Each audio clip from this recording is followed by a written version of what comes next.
네, 안녕하세요. 11차 내용을 한번 말씀드리도록 하겠습니다.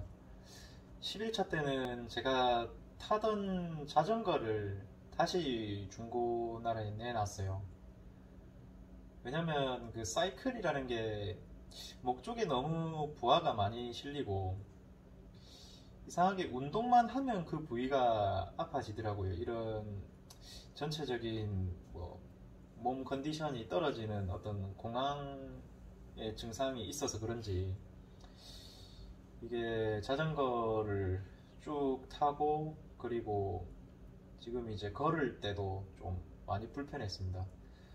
왜냐면 다음 주에 회사를 나가야 되는데 어떻게 해야 내가 내 몸이 괜찮다라고 판단을 할 수 있겠는가. 그게 척도가 운동 능력이라고 생각을 했어요. 운동 능력이라고 생각을 했는데 자전거를 타면서 오히려 그 목 쪽에 부하가 많이 들어가니까 뭐 어깨 쪽도 좀 아파지고 그리고 허리도 약간 가랭이 사이죠. 그런 쪽도 어, 제가 발목도 너무 많이 걸어서 발목도 좀 안 좋아지고 골반도 좀 그 안 좋은 부분이 있어서 그래서 이거를 해결을 하려면은 몸은 움직여야 되는데 이런 사이클은 좀 그렇고 허리를 너무 안 숙이고 목 쪽에 데미지가 많이 안 가는 자전거를 좀 타야 되겠다. 그래서 MTB를 이렇게 주변에 수소문을 좀 했어요. MTB를 수소문을 하다가 자전거 가게에 가보니까 MTB 말고 그 미니벨로라는 거를 추천을 하시더라고요. 이렇게 손이 이렇게 높이 핸들을 좀 높이 잡을 수 있는 게 미니벨로더라고요. 보면 무릎 쪽에 이제 그 손상을 좀 덜 가게 하기 위해서 자전거 안장을 인장이라고 하더라고요. 그 인장 길이를 좀 높이는데 엉덩이를 딱 대고 다리를 쭉 펴면은 완전히 펴지진 않지만은 무릎 쪽에 부하가 많이 가지 않는 상태를 만들 수가 있고 그 상태로 사실 자전거를 타면 일반적으로는 거의 몸이 이렇게 아래쪽으로 내려갑니다. 근데 그렇게 타버리면은 지금 몸을 움직여야 되는 상황에서 목까지 안 좋은데 그렇게 목에 계속 부하를 주면 안 될 거라고 판단을 해서 11차에는 그래도 수영을 한번 하고 다시 좀 정신을 차리기 위해서 그런 겁니다. 정신을 좀 차리고 다시 자전거를 중고나라에 좀 찾아봤죠. 많이 올라와 있더라고요. 그 전에 사이클을 30만원에 사서 그때 또 제가 또 왜 그랬는지 참 미니벨로를 14만원에 사고 또 MTB를 15만원에 이렇게 또 살려고 그 30만원 아래 가격으로요.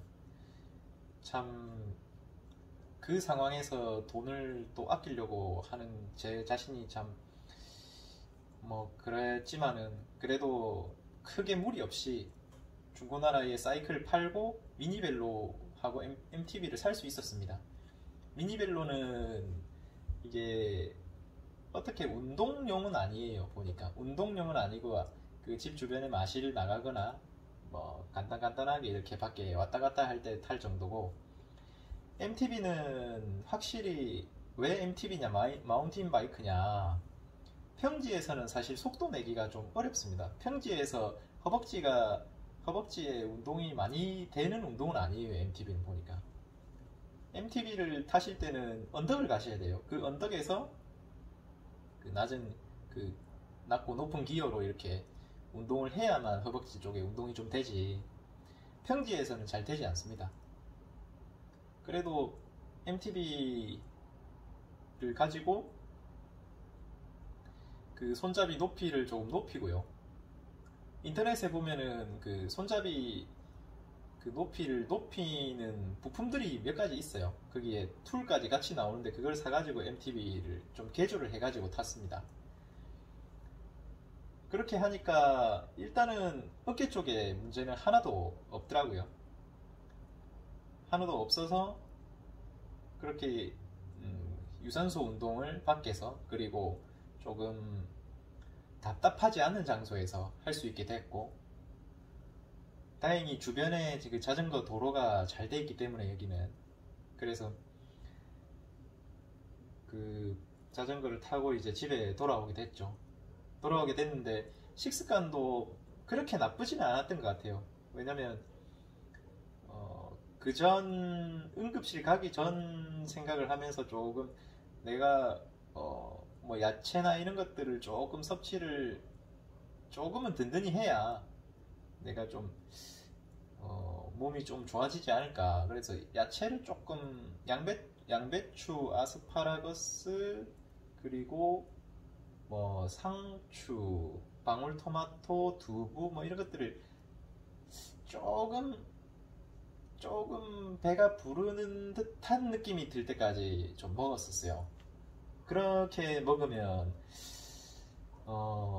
사실 안 되는 거였어요. 이 배고픔을 달래는 정도까지만 먹고, 그리고 적당한 단백질 섭취로, 그리고 너무 무리하지 않는 운동을 같이 병행을 해줘야만 밸런스가 잘 맞게 이런 공황 상태를 벗어날 수 있는데, 제가 뭐 빨리빨리 사회에 살아서 그런지 몰라도 뭐 위험이 있으면 그냥 위험약 먹고 낫고, 막 어떤 문제가 발생하면 이거 하면 돼, 너무 간단하게 이렇게 답을 내리고 하다 보니까 그랬던 것 같아요. 장기적으로 계획을 세워야 되는데 지금은 이 상태가 굉장히 오래 갈 걸로 판단하기 때문에 조심스럽게 한 발자국씩 가려고 하고 있고, 운동도 뭐 산책, 자전거, 그리고 밥 먹을 때도 너무 많이 먹지 않고 너무 수분 섭취를 그 당시에 하지 않고 참고, 한 시간이나 2시간이 지나면은 차 한 잔 정도, 그런 식으로 관리를 하고 있습니다. 일단 11차 때 그렇게 관리를 하고 나서도 호흡곤란이 좀 왔었어요. 이제 공황 발작 상태죠. 좀 내가 어떻게 이 상태를 어떻게 해야 될까, 이 병원을 가야 되나 말아야 되나, 그런 발작 상태죠. 그 발작 상태가 있어가지고 그 다음 주에 회사 갈 생각을 못 하겠더라고요. 그래서 회사에 있는 그 동료에게 못 갈 것 같다, 다음 주도 내가 좀 휴가를 내야 될 것 같다 내고, 그리고 토요일, 일요일이었거든요. 그 다음 날이. 그래서 11차, 그리고 11차, 12일차까지 어떻게 그 플랜을 세워가지고 이걸 극복할까 또 고민을 하기 시작했죠. 그 전에 이제 피가 가라앉는 느낌이 있고, 그 다음에 이제 병원에 가서 피도 좀 많이 뽑고, 첫 번째 응급실에 갔을 때 피를 4개인가 5개를 뽑았던 것 같아요. 심장 검사를 한다고. 그리고 다른 병원에 가서도 똑같이 그 심장 검사 한다고 뽑았어요. 근데 피 검사에는 문제가 안 나와서, 그러니까 또 다른 병이 있을까 싶어서 조금 더 그런 심장 관련 그 전문 병원을 찾기 시작했죠. 다른 병원들도 대학병원이고 뭐 큰 병원들인데 조금 다른 방향의 전문 병원도 한 번 더 가봐야 되겠다. 도무지 이런 게 병명이 안 나오고 증상만 있지 뭐 어떤 안 좋은 것들이 확실히 티가 안 나니까. 그래서 그쪽 다른 병원도 예약을 했습니다. 예약을 하니까 한 3일이나 4일 지나야 겨우 갈 수 있더라고요. 뭐 예상은 했습니다. 항상 이런 병이 있으면은 옆에 보호자분들이 있으면 좋지만은 없으신 분들은 참 이 병원 예약하는 것도 쉽지가 않아서, 몸에 이상이 있는 순간 좋은 병원을 뭐 추천을 받으시는, 빠르게 뭐 찾는 것이 제일 좋지 않을까 생각을 합니다. 그리고 그때 발작이 이제 생겼을 때 제가 할 수 있었던 게 발 쪽을 좀 마사지 했고요. 발 쪽을 좀 마사지하고 종아리 쪽에 이제 마사지해서 이렇게 피를 끌어올리는 듯한 그런 마사지 방법이 있는데, 종아리 쪽 그 콜라겐 크림이 있어요. 콜라겐 크림을 발라서 이렇게 종아리 쪽에 피를 끌어올리듯이 이렇게 마사지를 해줬고요. 양쪽 다 해줬습니다. 근데 또 그 순간에만 좋아요, 사실. 그 순간에만 좋고, 어떻게든 그날 저녁에는 사실 그런 발작이 한번 왔었어도 잠은 한 새벽 1시나 2시 정도에는 들을 수 있었어요.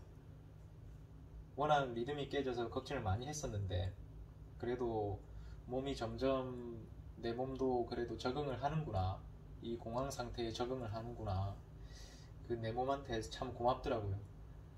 그런 걸 못 버티고 내 몸이 이렇게 쓰러졌다면은 뭐 방법이 없는데, 그런 걸 견뎌줘서 참 내 몸이 그래도 아직 나를 좋아하고 있구나, 뭐 그렇게 생각을 했습니다. 이렇게 11차는 지났고요.